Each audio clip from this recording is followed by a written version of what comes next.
welcome to the Genius Talk podcast. I'm your host Atul Raj, and today we are joined by another genius, Duke David Fradin. He's a product management legend who led the Apple III product line to success. He was at the same management level as Steve Jobs, has worked on over 75 products since 1969 at HP, Apple, and multiple startups, and he is also the author of Building Insanely Great Products. David, welcome to the show. Glad to be with you. So, David, before we dive into your work at Apple and in product management, I'd love to start with something personal. You are a commercial pilot and a flight instructor. So, what do you love most about flying? And has it influenced the way you approach business or building products? I like flying because when you look down at the earth and cities and stuff like that, you don't see any problems. You just see lots of you. One of the things I learned as a pilot is to how to juggle multiple things: the weather, the airplane, navigation, take other aircraft to for collision avoidance, mechanical issues with the engine, understanding aeronautics and how and why the airplane flies so that you can control it safely, and navigating from point A to point B, not getting into trouble with other airplanes or the weather. So that teaches you how to multitask in a situation where your life and the life of your passengers are at stake. So that taught me a lot in terms of being a product manager, or I prefer to call them a product success manager, learning how to juggle multiple things at the same time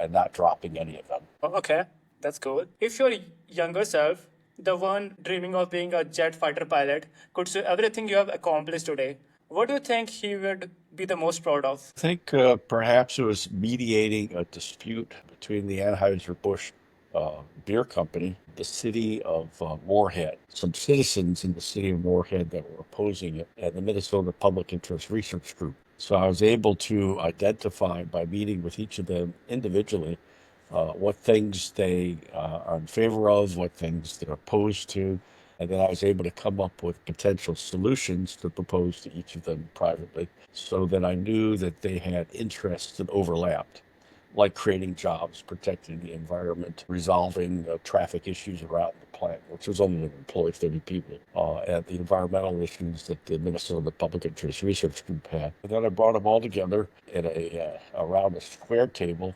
This was during the times of the Vietnamese-Paris peace talks, where they argued for days about the shape of the table. And I brought in news crews and cameras from three Minneapolis broadcast stations to broadcast parts of the mediation session live on TV to the Twin Cities, and got everyone to act reasonable, not be excessive, and agree to a solution, and the whole problem went away within a few weeks. A Business Week magazine wrote it up as the second successful environmental mediation in the history of the world. Okay. So you have worked on over 75 products since 1969 across HP, Apple, and multiple startups. For coaches and other business owners listening, what's one product you have worked on that lesson that they can apply to their own overall programs today? I think the key here, and I'll repeat this over and over again, is understanding what it is that your customer wants to do. When I took over the Apple III product line, for example, the first thing I did was to go talk to Jeff Raskin, who was the architect of the Apple III, which was a follow-on to the Apple II. And this is after weeks and months asking people in marketing, very smart people that had MBA degrees from Stanford and Harvard, MIT, and so forth, and they couldn't tell me what the market was for the Apple III, especially in terms of what it is that people wanted to do. And Jeff told me that they designed the computer for the small office and small business market so that it could do accounting, so it could do spreadsheets, so it could do word processing, so it could do presentations and things like that. So it was quite interesting to me that marketing people did not know what the product was supposed to do for the customer, for the market, yet the engineer the architect who had a vision of who the product is for, understood very clearly what the product had to do. I think that is the reason why you make a Apple III product which was struggling to be a success. Yeah, I think so. That's one of the things that I took away. Okay, so that's one of the things. Then what would be some other things? Well, eventually it evolved in understanding the five keys to product success, which I teach in my classes and also are in my books. And those are the word SPICE, which is a mnemonic. The S stands for having a product market strategy for your product. Now, keep in mind, a market is a place where you go to buy something. Marketing is getting people to go to that market and buy something. So a product market strategy precedes the marketing, and there's 32 components of it, which are essential. And I recommend it be written up as a plan, as a strategy before the product is turned over, definition is turned over to development and engineering. The P is to develop repeatable processes in the product development and in the marketing. The I is to make sure you have the information necessary and available for decision makers to make informed decisions about the product or the market. The C is understanding the customer, and that gets back to understanding what the customer wants to do, why they want to do it, when they want to do it, how they want to do it, where they want to do it, why they want to do it, how satisfied are they with current solutions, how important it is to get it done, and what is the key things in order to accomplish that. The E is making sure that the employees and consultants amongst them have beginning, intermediate, and advanced competencies and skill sets. 130 competencies that I've identified in my book that Wiley published in India called Successful Product Design and Management Toolkit. And it's also available on Amazon. Okay, so what's the biggest mistake you see digital product creators making, and how can they avoid it? They don't understand what their customer wants to do, and the way they avoid it, no matter whether the product has been introduced, is going to be introduced, or it's going to go into development, is to collect information about what the customer wants to do. First, in terms of observing what they want to do. Second, in terms of interviewing 40 to 80 prospective customers. And third, doing a survey of 800 to 1,200 of the target customers, the target market. And then if big data is available, do analytics, maybe apply artificial intelligence to the big data to really boil it down to what it is that the customer wants to do. Okay, so when you said survey, do you mean like doing survey before starting? I mean, before creating a product, or you have created a product, then you will take a survey like how's you guys experience with the product? You do the survey ideally before you create the product, but in some instances, I've joined companies and they had the product targeted in one direction, and then I would go out and I would interview their customers and find out that the product is actually being used for something else. In that case, then I reoriented, repositioned the product in the marketplace to focus on where it has already been successful. Okay, this remind me of a market research I did. So it was on a camera, like why people are buying security camera. So first, everyone thought that we are keeping. We are buying security camera to have like look out for thieves, okay, and burglars. But when we did research, we found out they have keeping security cameras so that they can look on their dogs, like what the dog are doing, what the children are doing. Yeah, there's a product on the market called Canary, whose whole purpose is to observe what's going on in your home. I used it when I had my cats. They used to go into a little closet to hang out because it's dark in there. So I put the Canary in there to keep watch on the cats to make sure they're doing okay. And just recently, a sparrow laid 4 eggs in my strawberry plant in my atrium. So the Canary is out there watching the birds and these babies get born, get fed, and learn how to fly and fly away. There are How many others.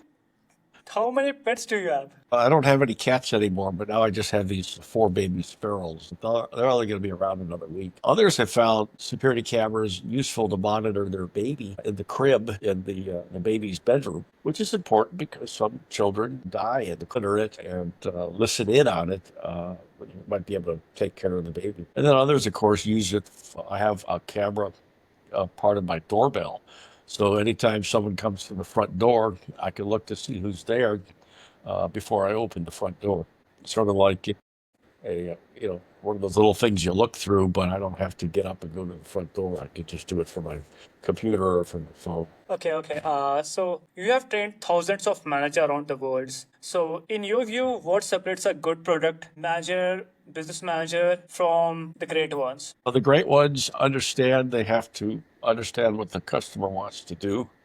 and does that research and informs articulately and persuasively senior management what's going on. And then they are expert mediators because typically a product manager has no authority. They have all the responsibility. So they must mediate disputes and conflicts over resources, in particular between sales, engineering, marketing, technical support, product support, service, trading, HR, legal, and so forth. So those are the two keys: understanding what the customer wants to do and the ability to mediate things towards common acceptance and success. Okay. So, in your book, Building Insanely Great Products, what was your biggest aha moment while writing it that even you are surprised? Well, I always thought that values are important for a company's success. So, what I did as I researched the book, I found that when Steve Jobs, after he had his failures with Lisa, with the Macintosh, got fired, tried to do his next computer, which I called last, and it failed. He was having a great deal of difficulty with Pixar. So he sought out a fellow by the name of David Packard, one of the founders of Hewlett Packard, who had written a book called The HP Way about HP values. And Apple had values, but Steve did not follow those values through any of those failures. So I wondered, since I was familiar with the Fortune 500 from 1965, because many of those companies contributed to a high technology student association that I formed called FAST, Federation of Americans Supporting Science and Technology. And we lobbied Congress to build the space shuttle. And we also lobbied Congress for alternative energy. We were successful on the first, not that successful on the second. So I created a spreadsheet with the first column was the list of these 500 Fortune 500 companies. The second column was a check mark as to whether or not they had values. The third column was whether or not they followed those values. And there are instances where companies, and for that matter, individuals, claim they have a certain set of values, but they don't follow them. And lastly, are those companies still in business? And about 300 of those 500 companies are out of business.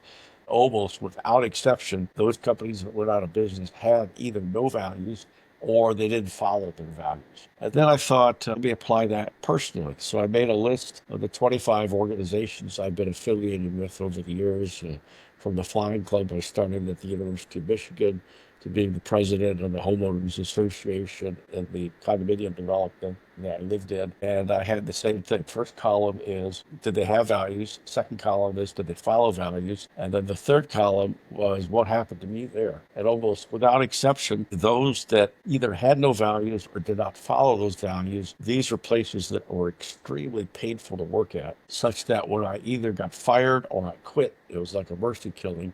I felt better the next day. And those organizations and companies that had values and followed those values, I was extremely happy and thrived, like I did at Hewlett Packard and like I did at Apple.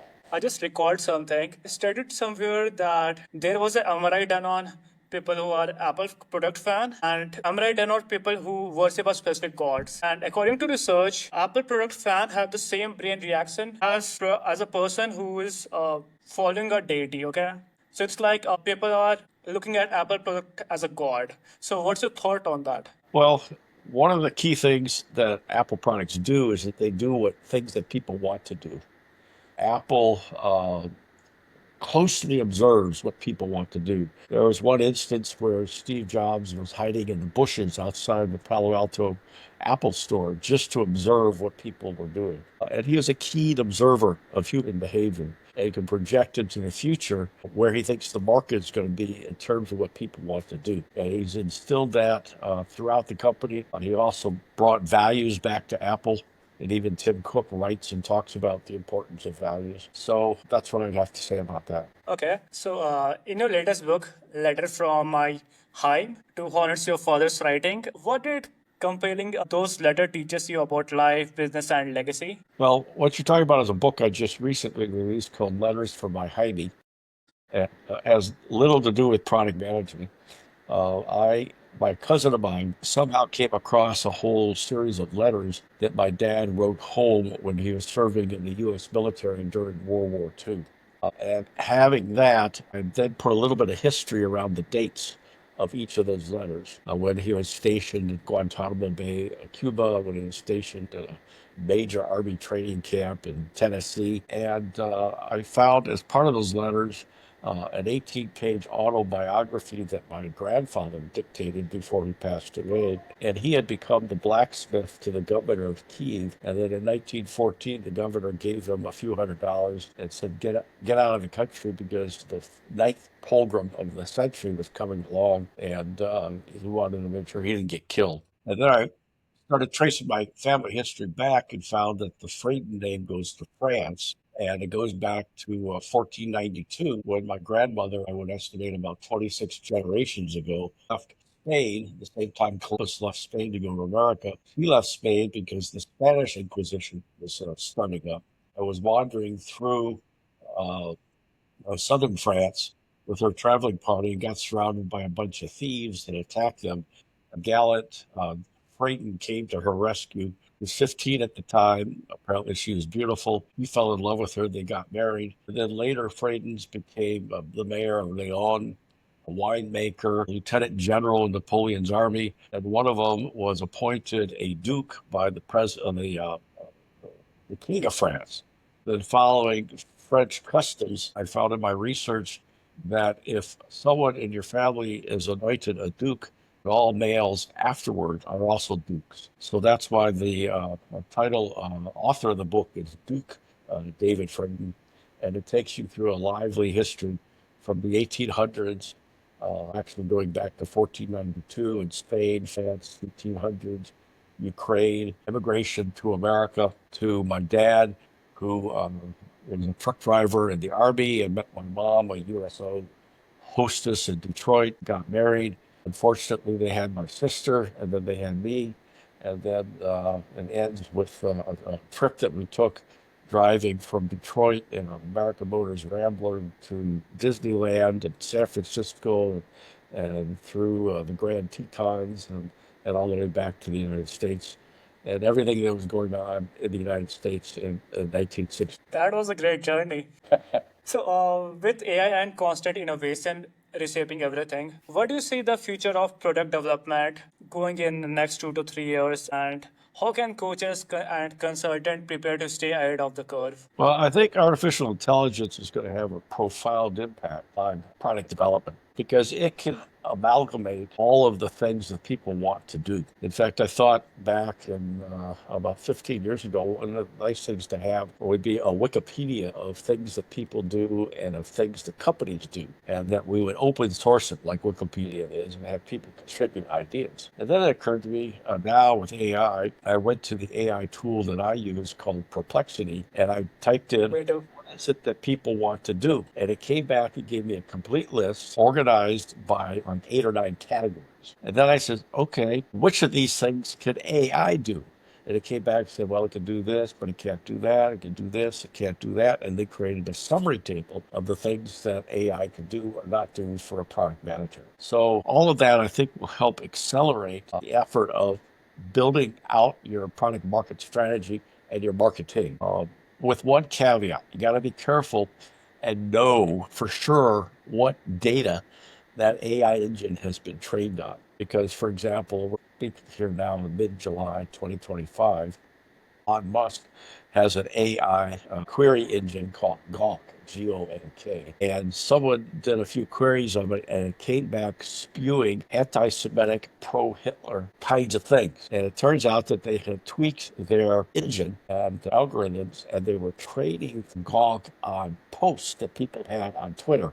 Well, I'm guessing as Elon calls it X. And it was amplifying things that Musk himself believed, which were Hitlertonian and anti-Semitic in nature. And then those are the answers it was giving back. So like the old computer story of garbage in, garbage out, if you know what your sources are, one of the nice things about Perplexity is it tells you and gives you the reference as to where it got its answers from, so you could double check those references. So product managers could go down the wrong path like a number of attorneys have done, where they've used AI to file their legal briefs and it quotes decisions, court decisions that don't exist. So it's quite easy for AI to hallucinate and lead the product manager down the wrong path. But if they check their sources and confirm their credibility, it can significantly enhance their product and their individual success. Yes, we should definitely double check whatever the AI is giving. So, looking back on your journey from HP and Apple to writing multiple books, so what are you most